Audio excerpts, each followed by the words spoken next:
un homme se tient debout dans la boue, sous une pluie battante qui transforme le plateau de tournage en marécage. Il porte un chapeau de paille détrempé, des lunettes embuées. Autour de lui, une centaine de figurants attendent, épuisés. Les caméras sont protégées sous des bâches. Le silence règne malgré la foule. Personne n'ose parler. L'homme fait un geste de la main, un mouvement presque imperceptible, et soudain, tout le monde se met en marche. Les chevaux hennissent, les sabres claquent, la scène prend vie comme si elle avait attendu ce seul instant pour exister. Cet homme, c'est Akira Kurosawa. Et cette pluie n'est pas un accident météorologique, c'est une commande. Il a ordonné qu'on arrose le plateau pendant 3 jours consécutifs pour obtenir exactement la texture de boue qu'il imaginait. Pourquoi cette obsession ? Pourquoi transformer un tournage en épreuve physique ? Pourquoi sacrifier le confort, l'argent, le temps, pour une image que la plupart des spectateurs ne remarqueront même pas consciemment ? Parce que Kurosawa ne faisait pas des films. Il construisait des mondes. Il sculptait le temps. Il transformait la lumière en philosophie et le cadre en destin. Mais qui était vraiment cet homme ? Pas celui des légendes dorées, pas le génie idéalisé des manuels de cinéma. Qui était l'homme avant qu'il ne devienne le mythe ? Avant que le monde entier ne s'incline devant ses samouraïs, avant que ses tempêtes ne deviennent des références universelles, avant que son nom ne soit synonyme de perfection cinématographique. Il était un enfant maladif, né dans une famille de militaires qui détestait l'école et préférait dessiner dans les marges de ses cahiers. Il était un jeune homme perdu qui voulait devenir peintre mais qui échouait aux examens des académies d'art. Il était un assistant réalisateur invisible, corvéable, à merci, qui passait ses nuits à réécrire des scénarios que d'autres signaient. Il était un homme qui a tenté de se suicider après l'échec commercial de ses premiers films. Rien dans son début de vie ne prédisait qu'il deviendrait l'un des plus grands artistes du XXe siècle. Alors comment est-ce arrivé ? Quelle transformation s'est opérée ? Et surtout, pourquoi ces films continuent-ils de hanter nos imaginaires, des décennies après leur création ? Pour comprendre Kurosawa, il faut d'abord comprendre le Japon dans lequel il est né. Nous sommes en mars 1910, à Tokyo. L'empereur Meiji vient de mourir quelques années plus tard, en 1912, mettant fin à une ère de transformation radicale. Le Japon s'est ouvert au monde après 2 siècles et demi d'isolement quasi total.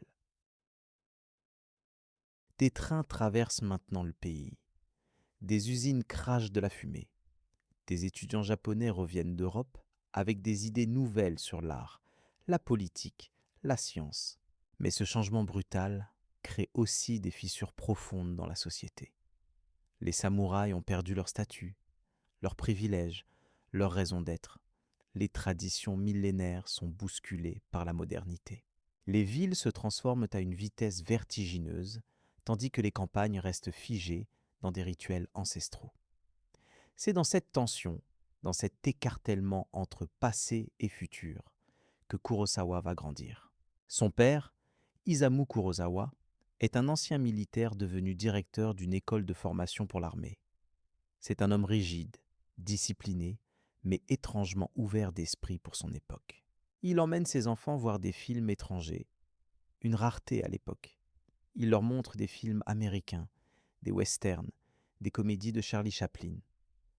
Il leur explique que le monde est vaste et qu'il faut s'en nourrir. La mère de Kurosawa, Shima, vient d'une famille de marchands d'Osaka.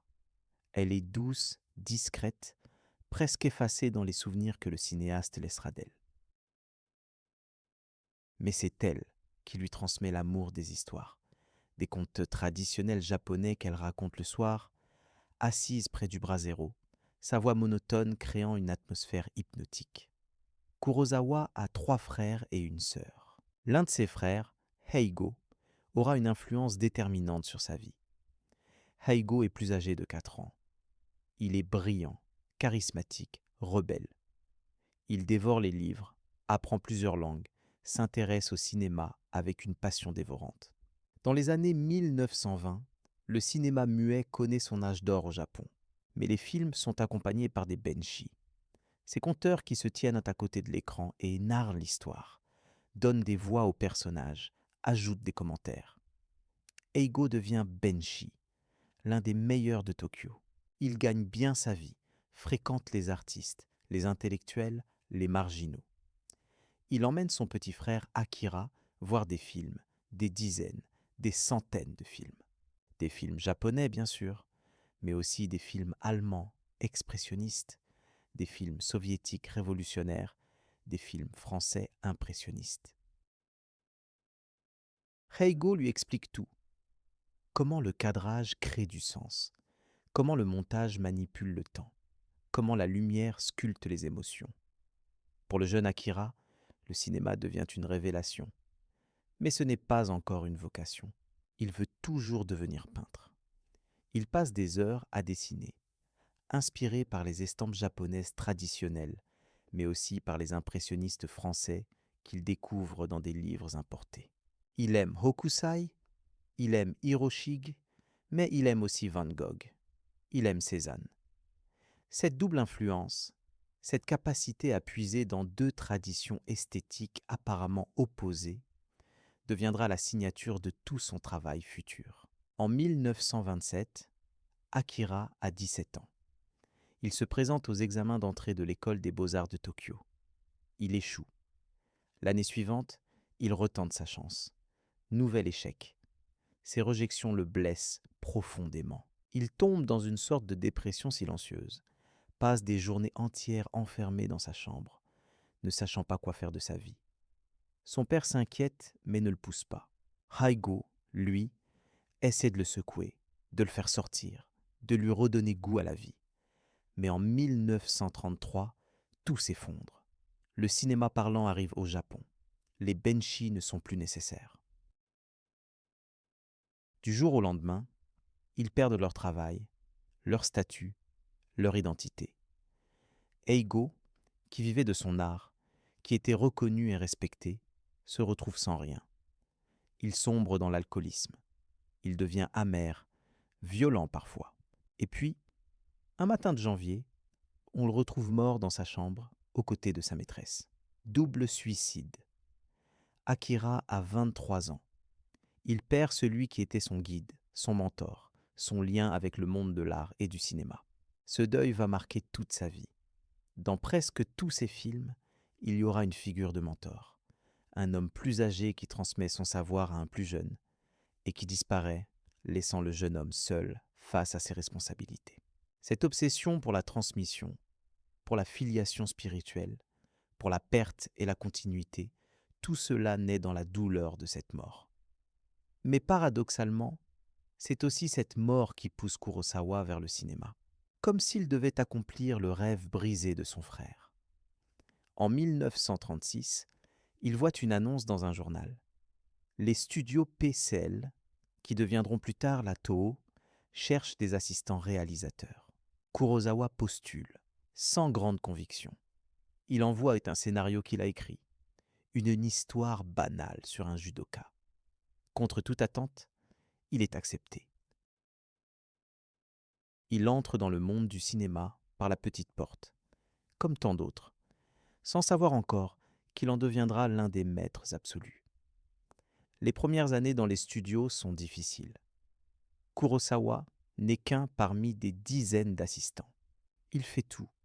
Il porte les câbles, il repeint les décors, il court chercher le déjeuner, il recopie les scripts. Mais surtout, il observe.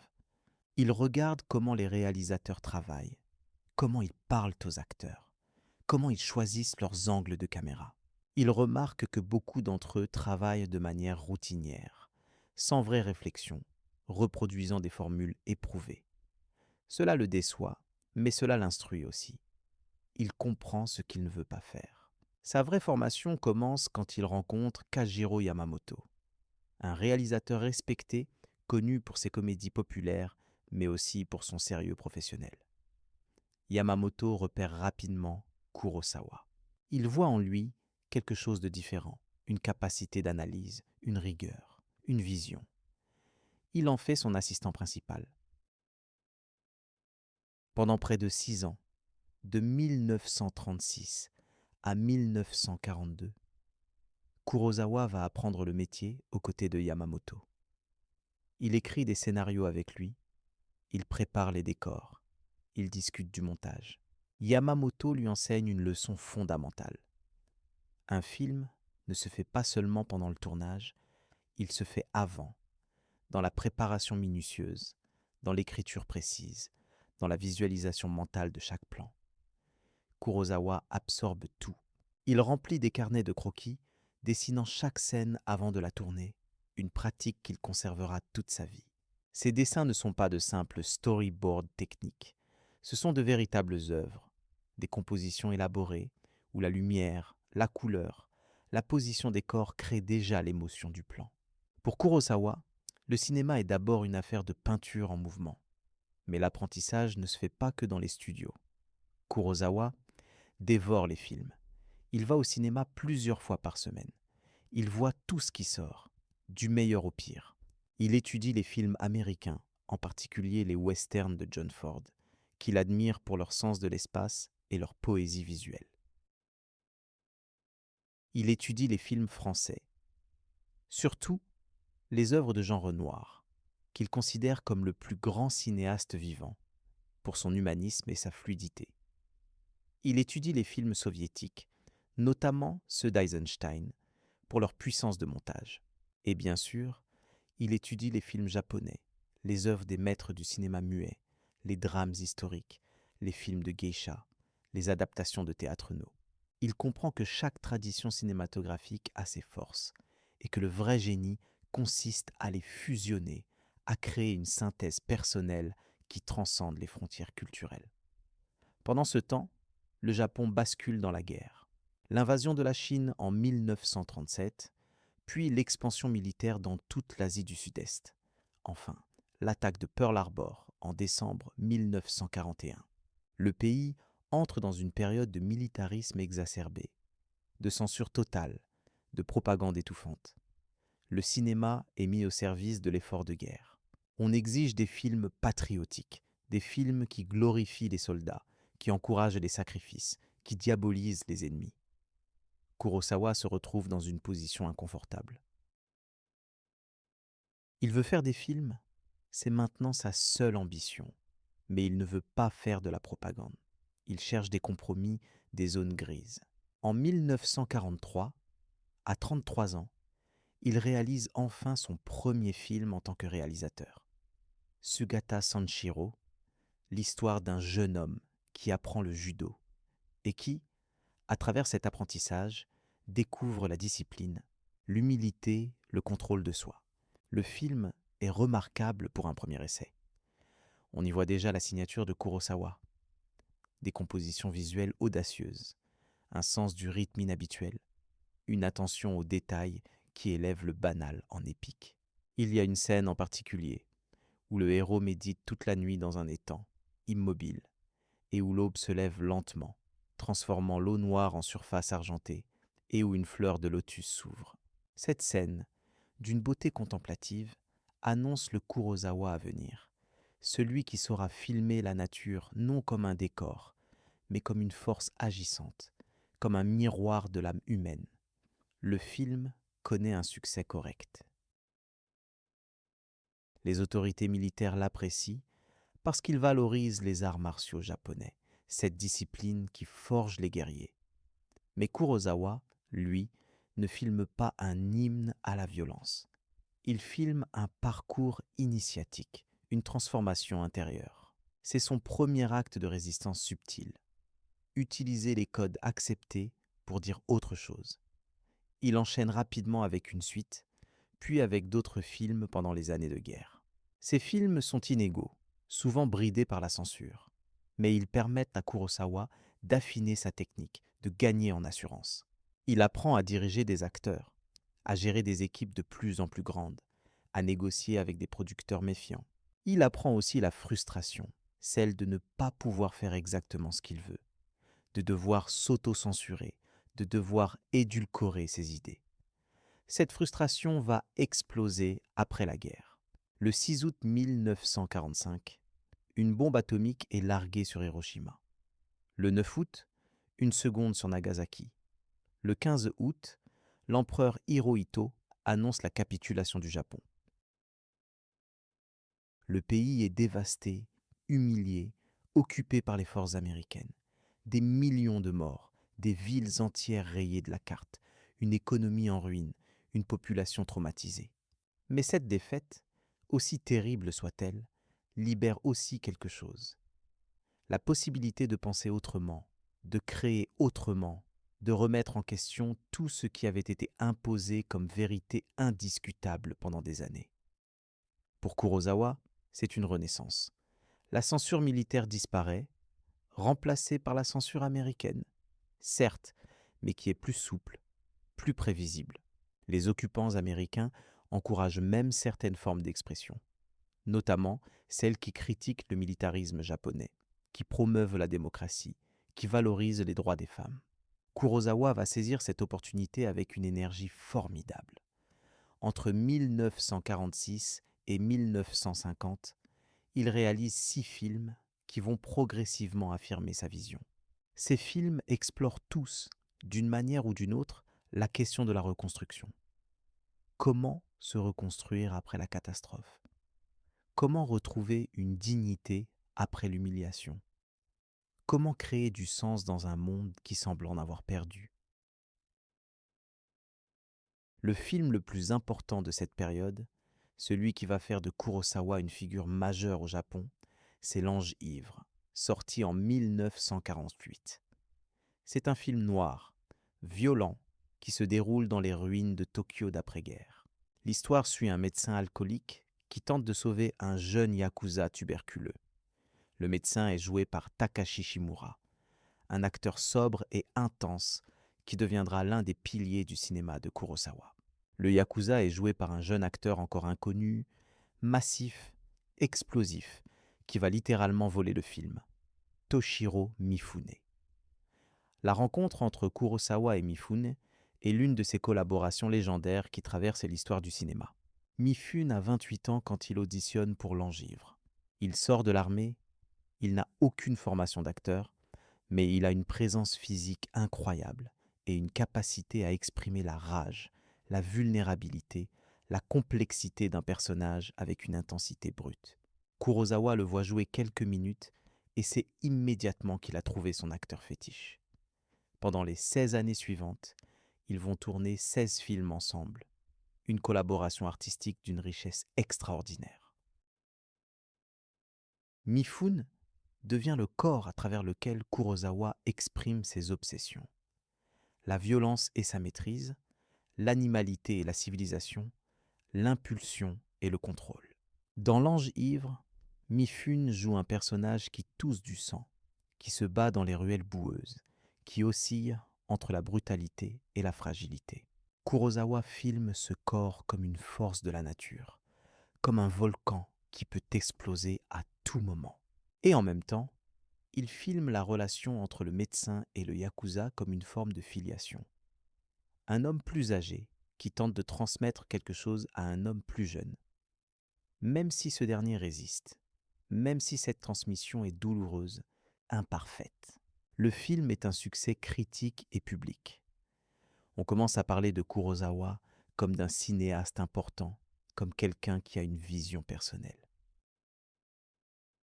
Mais c'est son film suivant, Chien enragé, sorti en 1949, qui confirme cette réputation.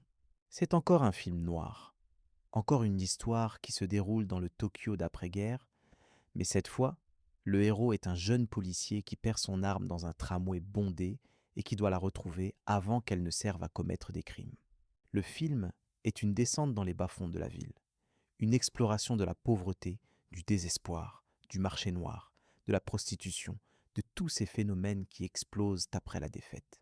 Kurosawa tourne beaucoup de scènes en extérieur, dans les vraies rues de Tokyo, capturant la texture de cette ville en ruine. Il filme la chaleur étouffante de l'été, la sueur sur les visages, les vêtements qui collent à la peau. Il filme les foules anonymes, les regards vides, l'épuisement généralisé. Et au centre de ce chaos, il place un personnage qui cherche à réparer une erreur, qui est rongé par la culpabilité, qui veut retrouver un ordre perdu. C'est un film sur la responsabilité individuelle dans un monde qui s'effondre. Avec Rashomon, sorti en 1950, Kurosawa franchit un nouveau cap. Ce film va le propulser sur la scène internationale et changer à jamais la perception du cinéma japonais dans le monde. L'histoire est apparemment simple. Un samouraï est tué dans une forêt, sa femme est violée, un bandit est arrêté. Mais l'histoire est racontée 4 fois, par 4 témoins différents, et chaque version contredit les autres. Qui dit la vérité? Qui ment? Ou plutôt, est-ce que la vérité existe objectivement? Ou n'est-elle qu'une construction subjective, modelée par nos désirs, nos peurs, notre besoin de nous voir sous un certain jour? Rashomon n'est pas seulement un film, c'est une méditation philosophique sur la nature de la réalité et de la perception. Kurosawa utilise le cinéma lui-même comme métaphore. Chaque récit est filmé différemment, avec des angles, des mouvements de caméra, une lumière qui change pour refléter le point de vue du narrateur. Quand le bandit raconte son histoire, la caméra est dynamique, les mouvements sont amples, violents, la forêt devient un terrain de jeu viril. Quand la femme raconte la sienne, la lumière se fait plus douce, les cadres plus resserrés, l'émotion plus intériorisée. Quand le samouraï mort parle par l'intermédiaire d'une médium, l'atmosphère devient fantomatique, irréelle. Et quand le bûcheron, le 4e témoin, donne sa version, la mise en scène devient plus distanciée, plus sobre, comme si la vérité, si elle existe, ne pouvait être dite que simplement, sans artifice. Mais le vrai coup de génie du film, c'est son prologue et son épilogue, qui se déroulent sous la porte Rashomon, pendant une pluie battante. 3 hommes se réfugient sous cette porte en ruine. Un bûcheron, un prêtre, un passant. Le bûcheron raconte au prêtre et aux passants ce qu'il a vu. Ce procès étrange où personne n'a dit la même chose. Le prêtre est bouleversé, il dit que si on ne peut plus croire en la parole humaine, alors le monde perd tout sens. Le passant, lui, ricane, cynique, il dit que les humains mentent toujours, que c'est leur nature. Et puis, à la fin, après que toutes les versions ont été racontées, on entend les pleurs d'un bébé abandonné sous la porte. Le passant se précipite, vole les vêtements du bébé et part. Le prêtre est horrifié. Le bûcheron prend le bébé dans ses bras, dit qu'il l'élèvera avec ses propres enfants. Le prêtre retrouve un peu d'espoir. La pluie s'arrête. Le soleil perce. Ce n'est pas une fin heureuse mièvre, c'est une affirmation fragile. Même dans un monde où la vérité est incertaine, où les humains sont faillibles et égoïstes, il reste possible d'agir avec compassion, de choisir le bien, de continuer. Rashomon est projeté au Festival de Venise en 1951, presque par accident. Le film n'avait pas été sélectionné officiellement, c'est un représentant de la compagnie de distribution italienne qui insiste pour le montrer. Il remporte le Lion d'Or. C'est un choc pour le monde du cinéma. Personne ne connaissait vraiment le cinéma japonais d'après-guerre, à part quelques spécialistes. Soudain, ce film étrange, violent, intellectuellement complexe, visuellement éblouissant, s'impose comme une révélation. L'année suivante, il remporte l'Oscar du meilleur film étranger. Kurosawa devient une célébrité mondiale. Il a 41 ans. Du jour au lendemain, il passe du statut de cinéaste respecté au Japon à celui de maître reconnu internationalement. Ce succès lui donne une liberté nouvelle, mais aussi une pression énorme. Que va-t-il faire maintenant? Comment va-t-il gérer cette attente? Va-t-il répéter la formule de Rashomon ou va-t-il explorer de nouvelles directions? La réponse est qu'il va faire les deux. Il va alterner entre des films historiques, des films contemporains, des adaptations littéraires, des œuvres personnelles, construisant une filmographie d'une diversité impressionnante. En 1952, il réalise Vivre, l'un de ses films les plus émouvants. L'histoire est celle d'un bureaucrate vieillissant, Kanji Watanabe, qui apprend qu'il a un cancer de l'estomac et qu'il ne lui reste que quelques mois à vivre. Pendant 30 ans, il a travaillé dans un bureau de l'administration municipale, tamponnant des papiers, transférant des dossiers, ne prenant jamais aucune décision importante. Il a vécu une vie vide, routinière, sans passion. Maintenant, face à la mort, il réalise qu'il n'a rien fait qui compte vraiment. Il passe d'abord par une phase de désespoir, puis par une phase de fuite. Il dépense tout son argent en sorties nocturnes, en compagnie d'une jeune femme pleine de vie. Et enfin, il trouve un but. Il va utiliser ses derniers mois pour accomplir quelque chose de concret, pour construire un parc pour enfants dans un quartier pauvre, malgré toutes les résistances bureaucratiques. Le film est structuré de manière audacieuse. La première moitié suit Watanabe dans sa quête. Puis, brusquement, on saute au jour de ses funérailles. Nous apprenons qu'il est mort, assis sur une balançoire dans le parc qu'il a réussi à faire construire, sous la neige, fredonnant une chanson. La seconde moitié du film est une veillée funéraire où ses collègues racontent, chacun à leur manière, ce qu'il a fait dans ces derniers mois. Eux qui l'ignoraient, qui le méprisaient même, découvrent avec stupeur qu'il a accompli quelque chose d'extraordinaire. Ils sont émus, ils boivent, ils jurent qu'eux aussi vont changer, qu'eux aussi vont donner du sens à leur travail. Mais le lendemain, au bureau, tout recommence comme avant. Ils retombent dans la routine, dans l'inertie. Seul Watanabe a vraiment changé, et il est mort. Vivre est un film déchirant parce qu'il ne propose pas de solution facile. Il dit que donner du sens à sa vie est extrêmement difficile, que les structures sociales, les habitudes, la peur, tout conspire à nous maintenir dans la passivité. Mais il dit aussi que c'est possible, au moins pour un individu, au moins pour un moment, de se révolter contre cette inertie et de faire quelque chose de bien. La performance de Takashi Shimura dans le rôle de Watanabe est magnifique. Il incarne cet homme écrasé par la vie, au dos voûté, aux gestes lents, mais qui, progressivement, retrouve une forme de dignité, une intensité intérieure qui le transfigure. Kurosawa filme son visage en gros plan, capturant chaque ride, chaque ombre, chaque lueur d'émotion. Et la scène finale, où Watanabe se balance dans la neige en chantant, est d'une beauté poignante. Un de ces moments de cinéma pur où l'image et le son fusionnent pour créer une émotion indicible. Après Vivre, Kurosawa retourne au genre historique. Il réalise Les 7 samouraïs, sorti en 1954. Ce film va devenir sa création la plus célèbre, la plus influente et peut-être la plus parfaite. L'histoire se déroule au XVIe siècle, pendant la période Sengoku, une époque de guerre civile constante. Un village de paysans est régulièrement pillé par des bandits. Désespérés, les villageois décident d'engager des samouraïs pour les protéger. Mais ils sont pauvres. Ils ne peuvent offrir qu'à manger. Quel samouraï accepterait une telle mission ? Un vieux maître, Kambei, accepte par compassion ou peut-être par ennui. Il recrute 6 autres samouraïs, chacun avec ses compétences et ses motivations. Ensemble, ils vont entraîner les villageois, fortifier le village et affronter les bandits dans une bataille finale épique. Les 7 samouraïs durent plus de 3 heures et demie, une longueur exceptionnelle pour l'époque. Kurosawa prend le temps de construire chaque personnage, de montrer la vie du village, de développer les relations entre les samouraïs et les paysans. Il ne filme pas un simple film d'action, il filme un portrait de groupe, une réflexion sur le leadership, sur le sacrifice, sur la classe sociale, sur le changement historique. Les samouraïs sont des guerriers professionnels, mais leur époque est en train de se terminer.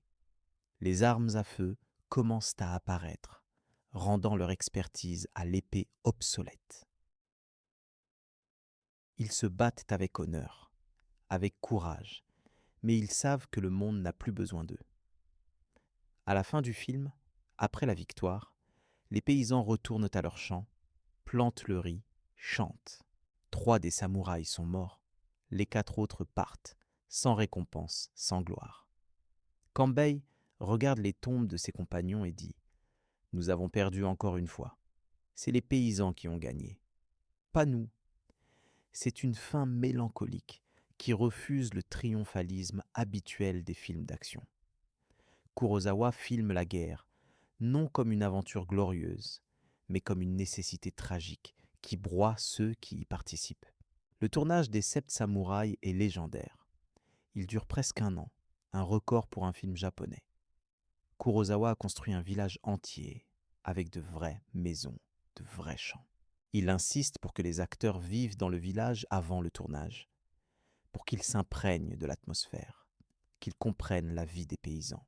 Il chorégraphie les scènes de bataille avec une précision obsessionnelle, dessinant chaque mouvement, chaque position. Il utilise plusieurs caméras pour capturer l'action sous différents angles, une technique novatrice pour l'époque.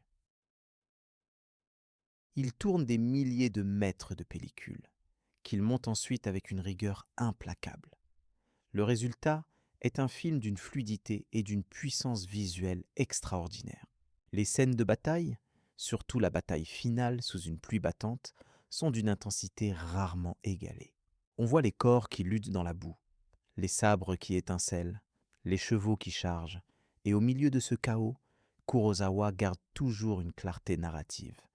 On sait toujours qui est où, qui fait quoi, pourquoi. Les Sept Samouraïs est un triomphe critique et commercial.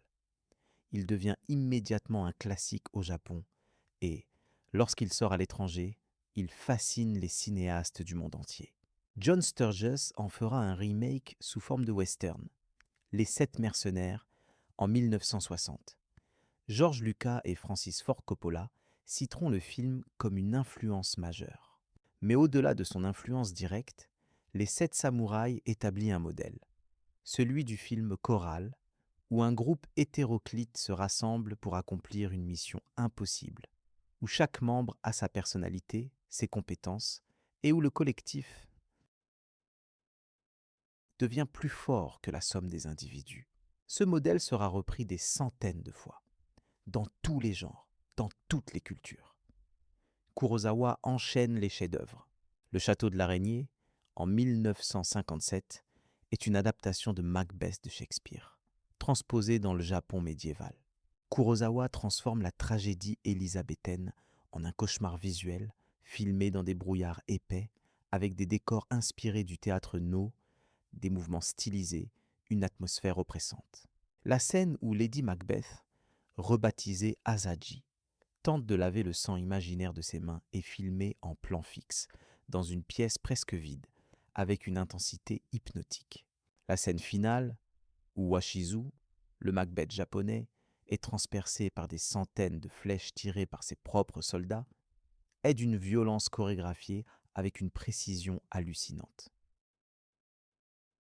Mifune, criblé de vraies flèches, tiré par des archers professionnels, danse une danse de mort terrible, son corps se tordant, refusant de tomber, comme si la volonté pure le maintenait debout malgré tout.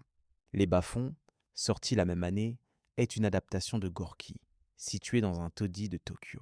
C'est un film de chambre, presque théâtral, où Kurosawa explore les relations entre marginaux, voleurs, prostituées, alcooliques, tous ceux que la société a rejetés. Le film est plus statique que ses œuvres précédentes, mais il est traversé par une humanité brute, une compassion pour ces vies brisées. Puis vient La forteresse cachée, en 1958, un film d'aventure qui suit deux paysans cupides qui, sans le savoir, escortent une princesse à travers un territoire ennemi. Le film est raconté du point de vue des deux paysans, des personnages comiques et lâches et non des héros nobles. C'est une façon de subvertir les codes du film historique. George Lucas s'inspirera directement de ce film pour Star Wars, notamment pour les personnages de C-3PO et R2-D2, deux personnages secondaires à travers lesquels l'histoire est racontée. En 1960, Kurosawa réalise Les salauds dorment en paix, un retour au film contemporain. C'est une satire féroce du monde de l'entreprise, où un jeune cadre idéaliste affronte son patron corrompu. Le film est froid, cynique. Il montre une société où l'argent et le pouvoir écrasent tout, où les compromis moraux sont la norme. C'est l'un des films les plus sombres de Kurosawa, sans rédemption, sans espoir.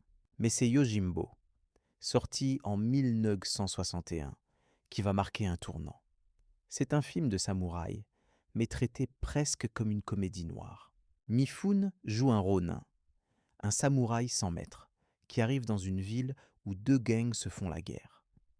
Il décide de jouer les deux camps l'un contre l'autre pour son propre profit et son propre amusement. Le personnage est cynique, violent, mais aussi drôle, désinvolte. Il se gratte, il bâille, il se moque ouvertement des gens autour de lui. C'est un anti-héros, un précurseur de tous les personnages de Western Spaghetti. Sergio Leone va directement copier le scénario de Yojimbo pour son film, pour une poignée de dollars, sans créditer Kurosawa, ce qui mènera à un procès que Kurosawa gagnera.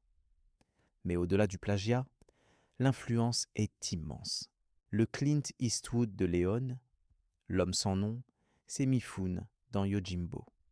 Le style visuel du western spaghetti, avec ses gros plans extrêmes, ses paysages arides, ses violences stylisées, tout cela vient en partie de Kurosawa. En 1962, Kurosawa réalise Sanjuro, une suite de Yojimbo. Le ronin aide cette fois un groupe de jeunes samouraïs idéalistes à combattre la corruption dans leur clan. Le film est plus léger, plus humoristique que Yojimbo, mais il garde une violence sous-jacente. La scène finale, où Sanjuro affronte son rival dans un duel, est célèbre pour son jet de sang surréaliste, un geyser qui jaillit du corps du vaincu. C'est une image choc, presque abstraite, qui préfigure le cinéma de violence styliste. Après Sanjuro, Kurosawa veut faire quelque chose de différent, de plus ambitieux. Il veut adapter Le Roi Léar de Shakespeare. Il passe des années à développer le projet, à écrire des versions successives du scénario, à chercher des financements. Mais le projet est trop coûteux, trop risqué. Aucun studio japonais ne veut le produire. Kurosawa est frustré, déprimé. Il accepte alors une offre venant d'Hollywood, réaliser un segment du film. Tora, Tora, Tora, un film américain sur l'attaque de Pearl Harbor. Il se rend aux États-Unis en 1968. Mais le tournage tourne au cauchemar. Kurosawa et les producteurs américains ne s'entendent pas. Ils trouvent ces méthodes trop lentes, trop coûteuses, trop exigeantes. Ils trouvent leur approche industrielle, sans âme. Après quelques semaines, il est renvoyé du projet, officiellement pour raison de santé, officieusement parce qu'il est ingérable. C'est une humiliation publique. Kurosawa rentre au Japon, brisé. Il ne trouve plus de financement pour ses projets. Les studios japonais le considèrent comme trop cher, trop difficile, dépassé. Le cinéma japonais lui-même est en crise, concurrencé par la télévision, par les films américains. Les jeunes cinéastes de la nouvelle vague japonaise, comme Nagisa Oshima, critiquent le classicisme de Kurosawa, le trouvent démodé, trop humaniste, pas assez radical. En 1970, Kurosawa tente de se suicider. Il se taillade les poignets et le cou dans sa salle de bain. Il survit, sauvé de justesse. Il ne parlera jamais publiquement de cette tentative, mais ses proches racontent qu'il était dans un état de désespoir total, convaincu que sa carrière était terminée, qu'il ne ferait plus jamais de film. C'est l'un de ses plus grands admirateurs, le cinéaste soviétique Mosfilm, qui le sauve. Mosfilm offre de produire son prochain film, Dersu Uzala, une adaptation des mémoires d'un explorateur russe dans la taïga sibérienne au début du XXe siècle. Kurosawa accepte. Il part en Sibérie, tourne pendant des mois dans des conditions difficiles, dans le froid, dans des paysages immenses et sauvages. Le film raconte l'amitié entre l'explorateur et Dersu, un vieux chasseur indigène qui connaît la forêt mieux que personne. C'est un film contemplatif, lent, d'une beauté naturelle stupéfiante. Kurosawa filme la nature avec un respect presque religieux, comme une entité vivante, puissante, indifférente aux ambitions humaines. Le film sort en 1975 et remporte l'Oscar du meilleur film étranger. C'est un retour triomphal, une réhabilitation. Kurosawa a 65 ans. Il pourrait prendre sa retraite, se reposer sur ses lauriers. Mais il veut continuer. Il veut faire les films qu'il n'a jamais pu faire. Les films les plus personnels, les plus audacieux. En 1980, il réalise Kagemusha, l'ombre du guerrier. C'est un film historique somptueux qui raconte l'histoire d'un voleur qui est choisi pour être le double d'un seigneur de guerre mourant. Quand le seigneur meurt, le voleur doit continuer à jouer son rôle pour empêcher que le clan ne s'effondre. Le film explore les thèmes de l'identité, de l'imposture, du pouvoir. Qui est vraiment le seigneur? Est-ce l'homme ou le symbole? Le voleur, en jouant le rôle, devient-il le seigneur? Kurosawa filme avec une magnificence visuelle écrasante. Les costumes, les décors, les armées, tout est d'une richesse chromatique inouïe. Il utilise la couleur comme il n'a jamais osé le faire auparavant, créant des tableaux vivants d'une beauté presque irréelle. Le film est produit grâce au soutien financier de Francis Ford Coppola et George Lucas, deux cinéastes américains qui vénèrent Kurosawa et qui mettent leur nom et leur argent pour convaincre la Fox de financer le projet. Kagemusha est un succès critique, remporte la Palme d'Or à Cannes en 1980, ex aequo avec All That Jazz de Bob Fosse. Kurosawa peut enfin réaliser son rêve, adapter Le Roi Léar. Ran, sorti en 1985, est son épopée ultime. C'est une adaptation libre de la pièce de Shakespeare, transposée dans le Japon du XVIe siècle. Un vieux seigneur, Hidetora, décide de diviser son royaume entre ses trois fils. Le plus jeune, Saburo, le met en garde. Cette division causera la ruine. Furieux, Hidetora le bannit. Les deux fils aînés se retournent contre leur père, le chassent, brûlent ses châteaux, massacrent ses fidèles. Hidetora sombre dans la folie, errant dans les plaines dévastées par la guerre qu'il a lui-même causée. Ran est un film d'une puissance visuelle et émotionnelle dévastatrice. Kurosawa filme la guerre comme un enfer, les châteaux qui brûlent, les armées qui s'affrontent, le sang qui coule. Mais il filme aussi la folie, la désintégration d'un esprit, avec une audace formelle incroyable. La scène centrale, où Hidetora est chassé de son château qui part en flammes, est filmée presque sans son, juste avec la musique de Toru Takemitsu, créant un effet de distanciation, comme si nous regardions un cauchemar depuis l'extérieur. Les couleurs sont éclatantes, presque criardes, des rouges sanglants, des jaunes agressifs, des bleus glacés. Chaque armée a sa couleur, chaque fil son code chromatique. C'est une stylisation extrême qui transforme la bataille en une danse macabre, en une peinture en mouvement.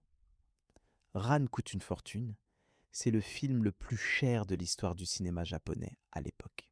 Kurosawa passe des années à le préparer, dessinant des centaines de storyboards, concevant chaque costume, chaque décor. Il fait construire 3 châteaux grandeur nature sur les pentes du mont Fuji, pour les brûler dans une seule prise. Le tournage dure presque 2 ans. Kurosawa a 75 ans. Il est presque aveugle d'un œil, mais il contrôle tout, exige tout, refuse le moindre compromis. Le résultat est un film monumental, d'une beauté terrible, d'une noirceur absolue. À la fin, presque tous les personnages sont morts. Les châteaux sont en ruine, le royaume est détruit. Un aveugle erre au bord d'une falaise, lâche une image du Bouddha qui tombe dans le vide. C'est une vision apocalyptique, sans espoir, sans rédemption. Kurosawa semble dire que l'humanité est condamnée à répéter ses erreurs, que la violence engendre la violence, que le pouvoir corrompt tout. Ran est acclamé par la critique internationale, mais le public japonais boude le film, le trouvant trop sombre, trop long, trop pessimiste. Kurosawa s'en moque. Il a fait le film qu'il voulait faire. Le film qui résume sa vision du monde, sa compréhension de l'histoire et de la condition humaine. Après Ran, Kurosawa pourrait s'arrêter, mais il continue. Il réalise encore 3 films. Rêve, en 1990, est une série de 8 courts segments, chacun inspiré par un rêve qu'il a fait. Certains sont poétiques, d'autres cauchemardesques, d'autres encore politiques. Il y a un segment où un enfant voit une procession de renards dans la forêt. Un autre où un homme rencontre Van Gogh, joué par Martin Scorsese, et entre dans ses tableaux. Un autre où des soldats morts reviennent hanter les vivants. Un autre où le Japon est ravagé par une catastrophe nucléaire. Prémonitoire si on pense à Fukushima. Le film est inégal, parfois naïf, mais profondément personnel. C'est Kurosawa qui se livre sans filtre, qui montre ses peurs, ses espoirs, ses obsessions. Rhapsody en août, en 1991, parle de Nagasaki, de la bombe atomique, de la mémoire. Une vieille femme raconte à ses petits-enfants ce qu'elle a vécu lors du bombardement. Le film est lent, méditatif, hanté par la question de la transmission. Comment transmettre l'horreur aux générations qui n'ont pas connu? Comment faire comprendre l'incompréhensible? Madadayo, en 1993, est son dernier film. Il raconte l'histoire d'un vieux professeur qui prend sa retraite et qui, chaque année, organise une fête avec ses anciens élèves. Lors de ces fêtes, il lui demande « Êtes-vous prêt ?» Sous-entendu « à mourir ». Et il répond « Pas encore ». C'est un film doux, nostalgique, qui célèbre l'amitié, la fidélité, le passage du temps. Kurosawa a 83 ans quand il tourne ce film. C'est son adieu au cinéma, son dernier regard sur le monde. Il meurt le 6 septembre 1998, à l'âge de 88 ans, d'un accident vasculaire cérébral. Ses funérailles sont nationales. Des milliers de personnes se rassemblent pour lui rendre hommage. Les cinéastes du monde entier publient des tributs. Spielberg, Lucas, Scorsese, Coppola, tous parlent de lui comme du plus grand cinéaste de tous les temps, comme celui qui leur a appris ce qu'était le cinéma. Mais au-delà des hommages, au-delà de la reconnaissance posthume, qu'est-ce qui reste de Kurosawa? Pourquoi ces films continuent-ils de fasciner, de troubler, de bouleverser? Qu'est-ce qui fait qu'un jeune cinéaste aujourd'hui, en Amérique, en Europe, en Afrique, en Asie, peut regarder Les Sept Samouraïs ou Rashomon et y trouver quelque chose de vivant, de nécessaire, de vital? La réponse tient peut-être à ceci. Kurosawa a compris que le cinéma n'est pas un divertissement, ni même un art au sens traditionnel. Le cinéma est un moyen de voir le monde autrement, de révéler ce qui est caché, de donner forme à l'invisible. Il ne filmait pas des histoires, il filmait des vérités humaines. La peur, le courage, la lâcheté, la compassion, la violence, la beauté. Et il les filmait avec une rigueur, une exigence, une intégrité qui refusait toute facilité, toute complaisance. Techniquement, Kurosawa était un innovateur constant. Il a introduit au Japon l'utilisation des téléobjectifs pour créer de la profondeur de champ, compressant l'espace et créant des compositions picturales. Il a utilisé les mouvements de caméra non comme des effets décoratifs, mais comme des outils narratifs, chaque panoramique, chaque travelling ayant une raison dramatique. Il a expérimenté avec le son, créant des paysages sonores complexes où chaque bruit, chaque silence portait du sens. Il a travaillé avec des chefs opérateurs de génie, comme Asakazu Nakai et Takao Saito, poussant la photographie en noir et blanc à des sommets de contraste et de texture, puis explorant la couleur avec une audace rare. Mais la technique n'était jamais une fin en soi. Elle servait toujours la vision, l'émotion, l'idée. Narrativement, Kurosawa était un maître de structure. Ses scénarios sont d'une solidité architecturale impressionnante. Chaque scène a sa fonction, chaque personnage son arc, chaque détail sa résonance. Il savait construire une tension dramatique, gérer le rythme, alterner entre moments d'action explosive et moments de contemplation silencieuse. Il savait aussi surprendre, briser les attentes, comme dans cette construction en deux parties de Vivre, ou dans la structure en abîme de Rashomon. Il n'avait pas peur de la complexité, ni de l'ambiguïté. Ses films posent des questions plus qu'ils ne donnent des réponses. Thématiquement, Kurosawa a exploré toute sa vie les mêmes obsessions. La transmission entre générations, la responsabilité individuelle dans un monde chaotique, la possibilité ou l'impossibilité de l'héroïsme, la tension entre tradition et modernité, la nature de la vérité et de la mémoire. Ces samouraïs ne sont jamais de simples guerriers. Ce sont des figures philosophiques, des hommes qui interrogent leur place dans l'histoire, leur utilité, leur moralité. Ces personnages contemporains sont souvent des hommes ordinaires confrontés à des situations extraordinaires, forcés de choisir entre la facilité et l'intégrité. Et ces films sont toujours traversés par une compassion profonde pour la condition humaine, même quand ils montrent la cruauté, la bêtise, la lâcheté. Kurosawa aimait les humains malgré tout, ou peut-être à cause de tout. Son influence sur le cinéma mondial est incalculable. Sans Kurosawa, il n'y aurait pas de Star Wars, pas de western spaghetti, pas de films de Coppola ou de Spielberg tels qu'on les connaît.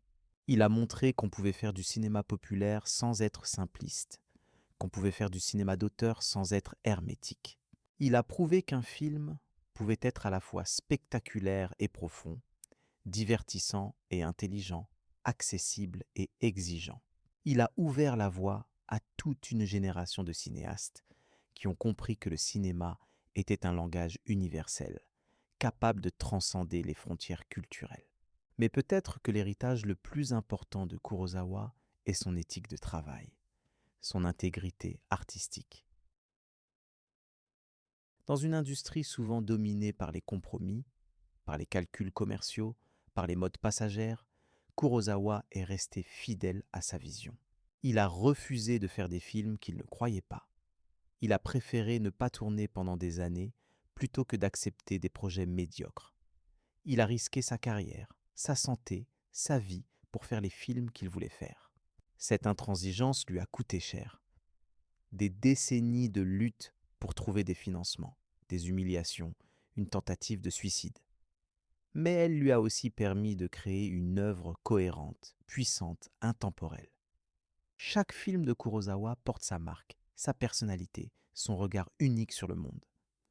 On ne peut pas confondre un plan de Kurosawa avec le plan d'un autre cinéaste. Cette signature visuelle, narrative, émotionnelle, c'est la définition même de l'auteur au cinéma. Kurosawa n'était pas seulement un technicien brillant ou un raconteur d'histoires talentueux. C'était un artiste complet, un penseur, un philosophe du regard. Ces films sont des méditations sur ce que signifie être humain, sur ce que signifie vivre dans un monde imparfait, sur ce que signifie chercher du sens malgré l'absurdité, la douleur, la mort. Et si ces films résonnent encore aujourd'hui, c'est parce que ces questions sont toujours les nôtres. Comment agir avec honneur dans un monde sans honneur? Comment rester humain dans des situations déshumanisantes? Comment trouver de la beauté dans le chaos? Comment accepter notre propre finitude? Kurosawa n'a pas de réponse simple, mais il nous offre quelque chose de plus précieux. Il nous montre des personnages qui luttent avec ces questions, qui échouent souvent, qui réussissent parfois, qui continuent toujours. Et dans cette lutte, dans cette persévérance, il y a quelque chose de profondément inspirant, de profondément humain. Quand on regarde un film de Kurosawa aujourd'hui, on n'a pas l'impression de regarder un objet historique, un témoignage d'une époque révolue. On a l'impression de regarder quelque chose de vivant, de présent, d'urgent. Parce que Kurosawa ne filmait pas le Japon du XVIe siècle ou le Tokyo des années 50. Il filmait l'humain dans sa complexité, sa contradiction, sa beauté terrible. Et l'humain ne change pas vraiment. Les circonstances changent, les technologies changent, Les sociétés changent, mais les peurs, les désirs, les doutes, les espoirs restent les mêmes. Kurosawa le savait. C'est pourquoi il pouvait adapter Shakespeare aussi bien que des romans japonais. C'est pourquoi il pouvait filmer des samouraïs médiévaux aussi bien que des bureaucrates modernes. Il cherchait l'universel à travers le particulier. Il y a une scène dans Ran qui résume peut-être toute la philosophie de Kurosawa. Hidetora, le vieux seigneur devenu fou, erre dans un champ de bataille jonché de cadavres. Son fils Saburo, celui qu'il avait banni, le retrouve enfin. Ils se regardent, incapables de parler. Les mots sont inutiles face à tant de destruction. Saburo prend doucement son père dans ses bras. Et pendant un instant, dans cet instant de tendresse au milieu de l'horreur, il y a quelque chose qui ressemble à de la rédemption. Pas une rédemption totale, pas un happy end hollywoodien, mais un moment de grâce, fragile, éphémère. Puis une flèche perdue traverse le ciel et tue Saburo. Hidetora hurle silencieusement. La caméra recule, montrant deux silhouettes minuscules dans un paysage immense et désolé. C'est une image d'une puissance dévastatrice. Mais ce n'est pas une image nihiliste. C'est une image qui dit « Voilà ce qu'est la vie. Beauté et horreur mêlées, amour et mort indissociable. » Et c'est à nous de choisir ce que nous voulons voir, ce que nous voulons retenir, comment nous voulons vivre malgré tout. Kurosawa a choisi de faire des films. C'était sa manière de lutter contre le chaos, contre l'oubli, contre la mort. Chaque film était une affirmation. Je suis vivant, j'ai quelque chose à dire, j'ai quelque chose à montrer. Et cette affirmation résonne encore, des décennies après sa mort, parce qu'elle touche quelque chose de fondamental en nous. Le cinéma de Kurosawa est un cinéma de la dignité humaine. Même ces personnages les plus misérables, les plus perdus, les plus corrompus, ont une dimension tragique qui les élève. Il ne les juge pas, il ne les méprise pas. Il les regarde avec un mélange de compassion et de lucidité. Il montre leurs faiblesses, mais aussi leurs forces potentielles. Il montre qu'un bureaucrate mourant peut devenir un héros, qu'un bandit peut avoir un code d'honneur, qu'un samouraï sans maître peut choisir de protéger les faibles. Ces transformations ne sont jamais faciles, jamais gratuites. Elles coûtent cher, elles demandent du sacrifice, du courage, mais elles sont possibles. C'est peut-être le message ultime de Kurosawa. Le changement est possible, la grandeur est possible, même dans les circonstances les plus sombres. Kurosawa était aussi un cinéaste de la nature. La pluie, le vent, la neige, le soleil ne sont jamais de simples éléments décoratifs dans ses films. Ils sont des forces actives qui influencent les actions des personnages, qui créent des ambiances, qui portent des significations symboliques. La pluie dans Rashomon transforme la porte en refuge précaire contre le chaos du monde. La bataille finale des 7 samouraïs sous une pluie battante rend la violence encore plus brutale, plus sale, plus réelle. La neige d'en vivre accompagne la mort de Watanabe, transformant sa fin en quelque chose de paisible, de pur. Le vent dans Ran balaie les plaines comme un souffle de destruction. Kurosawa avait compris que les humains ne sont pas séparés de la nature, qu'ils en font partie, qu'ils sont soumis à ses lois, à ses caprices. Cette conscience écologique, cette attention à l'environnement, est particulièrement frappante dans Dersu Uzala, où le vieux chasseur parle aux arbres, au feu, au vent, comme à des êtres vivants. La modernité dans ce film est montrée comme une force destructrice qui coupe l'homme de ses racines naturelles. On pourrait passer des heures à analyser chaque film de Kurosawa, chaque scène, chaque plan. Mais peut-être que l'essentiel est ailleurs. L'essentiel est dans l'expérience de regarder ces films. C'est une expérience totale, immersive, qui engage tous nos sens, toutes nos émotions, toute notre intelligence. Quand on regarde un film de Kurosawa, on ne reste pas spectateur passif. On est embarqué, emporté, impliqué. On ressent physiquement la tension, la peur, la joie, la tristesse. On réfléchit aux questions posées. On se souvient longtemps après des images, des visages, des moments. C'est ça, le pouvoir du grand cinéma. Il nous transforme, il nous ouvre, il nous fait voir le monde différemment. Kurosawa disait souvent qu'il faisait des films pour se comprendre lui-même, pour explorer ses propres peurs, ses propres contradictions. Mais en explorant l'intime, il touchait à l'universel. Ses angoisses sont nos angoisses. Ses espoirs sont nos espoirs. Ses questions sont nos questions. C'est pour cela que ces films traversent le temps et les cultures. Ils parlent de ce qui ne change pas, de ce qui fait de nous des êtres humains, avec tout ce que cela implique de grandeur et de misère. Il y a quelque chose de profondément émouvant à penser à ce vieil homme, presque aveugle, dessinant encore des storyboards pour son dernier film à 83 ans. Quelque chose d'inspirant dans cette obstination, cette fidélité à sa vocation. Kurosawa n'a jamais cessé de croire au cinéma, même quand l'industrie le rejetait, même quand le public se détournait de lui, même quand il doutait de lui-même au point de vouloir mourir. Il a continué à faire des films parce que c'était sa manière d'être au monde, sa manière de donner du sens à sa vie. Et cette leçon, cette éthique de la persévérance, est peut-être aussi précieuse que les films eux-mêmes. Quand on pense à Kurosawa maintenant, près de 3 décennies après sa mort, on pense à un géant, à une figure monumentale de l'histoire du cinéma. Mais il faut se rappeler qu'il était aussi un homme, avec ses doutes, ses échecs, ses faiblesses. Un homme qui a grandi dans une époque de bouleversement, qui a vécu une guerre, une occupation, une reconstruction. Un homme qui a perdu son frère au suicide, qui a tenté lui-même de se suicider, qui a connu la solitude, le désespoir, l'incompréhension. Un homme qui, malgré tout cela, a trouvé la force de créer, de construire, de transmettre. C'est peut-être ça, finalement, le vrai héroïsme. Pas celui des samouraïs qui se battent avec des sabres, mais celui des artistes qui se battent avec leurs démons, avec leurs matériaux, avec leur époque, et qui parviennent à créer quelque chose de beau, de vrai, de durable. Kurosawa était un samouraï du cinéma, mais pas dans le sens guerrier, dans le sens de la discipline, de l'honneur, de l'engagement total envers son art. Il avait un code, et il s'y est tenu jusqu'au bout. Ce code, c'était l'exigence, l'intégrité, la recherche de la perfection.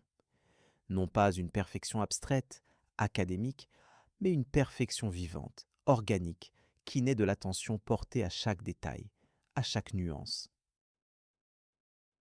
Kurosawa passait des heures à régler un éclairage, à ajuster la position d'un acteur, à trouver l'angle exact pour une caméra. Pas par maniaquerie gratuite, mais parce qu'il savait que le cinéma est un art de la précision, que chaque élément compte, que la différence entre un plan bon et un plan parfait est infime, mais déterminante. Ses collaborateurs racontent qu'il pouvait être tyrannique sur les plateaux, hurlant sur ceux qui ne donnaient pas le meilleur d'eux-mêmes. Mais il raconte aussi qu'il exigeait d'abord de lui-même, qu'il ne demandait jamais aux autres ce qu'il n'était pas prêt à faire. Il dormait sur les plateaux, travaillait 20 heures par jour, refusait de rentrer chez lui tant que la scène n'était pas parfaite. Cette obsession pouvait être étouffante, mais elle était aussi inspirante. Les acteurs qui ont travaillé avec lui, Mifune en tête, disent qu'il les a poussés au-delà de leurs limites, qu'il leur a révélé des capacités qu'ils ne savaient pas avoir. Mifune, dans Les 7 samouraïs, devait jouer un personnage exubérant, presque clownesque, très différent de son registre habituel. Kurosawa l'a poussé à improviser, à lâcher prise, à oser le ridicule. Le résultat est une performance éclatante, pleine de vie, de folie, de vérité.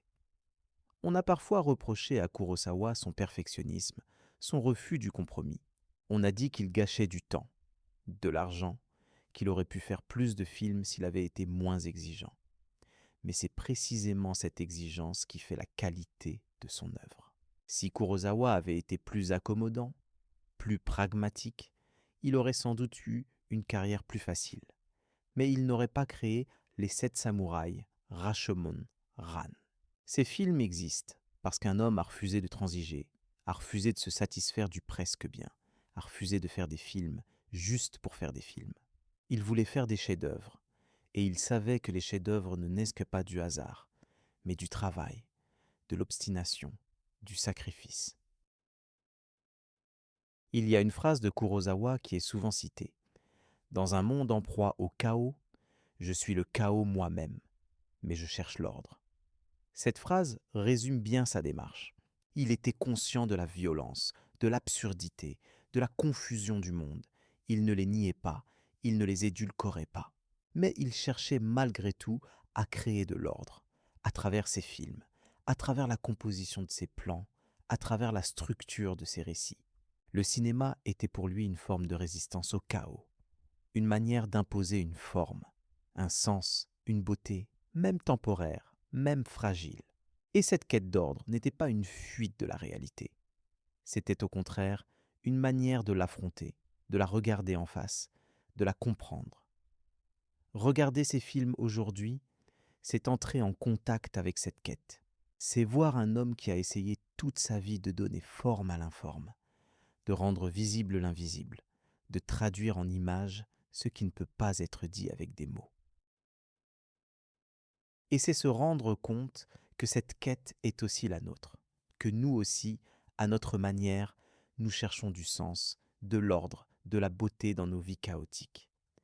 Kurosawa nous a laissé 30 films, 30 univers, 30 manières de voir le monde. Certains sont en noir et blanc, d'autres en couleurs éclatantes. Certains se déroulent dans le passé lointain, d'autres dans le présent. Certains sont des épopées, d'autres des drames intimes.